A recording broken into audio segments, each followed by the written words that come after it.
Hello, everybody. Before I begin, I'd like you all to answer this question for me.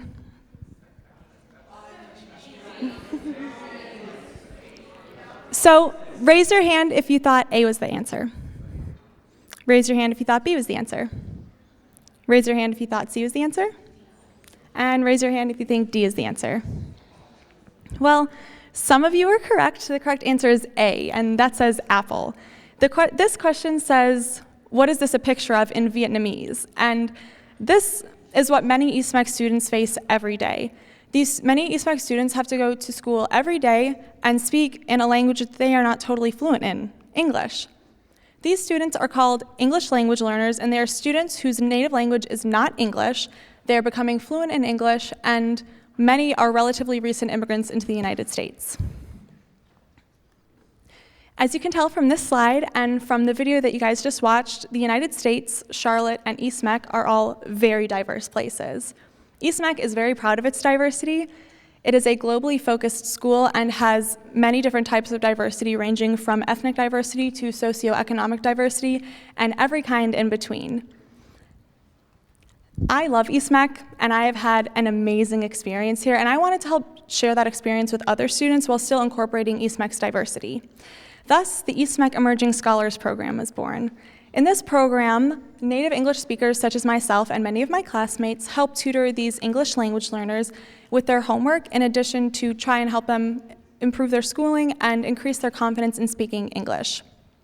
I know when I'm in Spanish class, the only way that I can get better is by speaking a lot, making a lot of mistakes, and learning from those mistakes.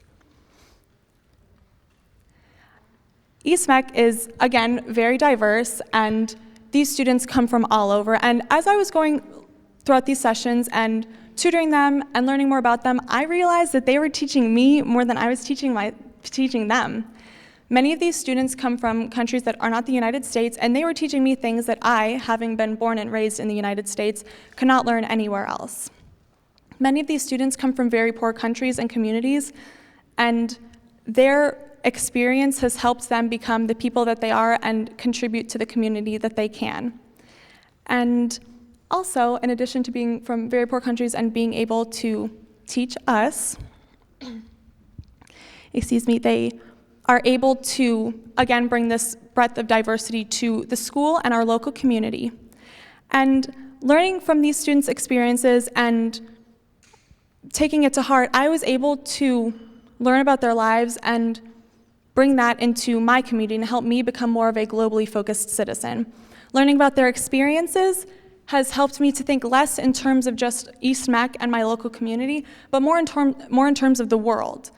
This diversity of experience helps strengthen communities and countries, and it is necessary for the success of the world. So right now, I'd like you all to look around at the people Leo had you introduce yourself to in the beginning of this event. Many of you probably knew each other before, but some of you might just be meeting today. And I'd like you to think about what you know about them. You might know their names, where they're from, and a couple other things, but you might realize that you know very little other than that. And this is one thing that I'd like you to think about as you leave this TEDx event and go about with the rest of your day and the rest of your lives. And be aware of how little you might know about the lives and experiences of the people that you see every day. Everybody tells you that you shouldn't judge a book by its cover, but what they might not tell you is how hard it is to open that book. Thank you.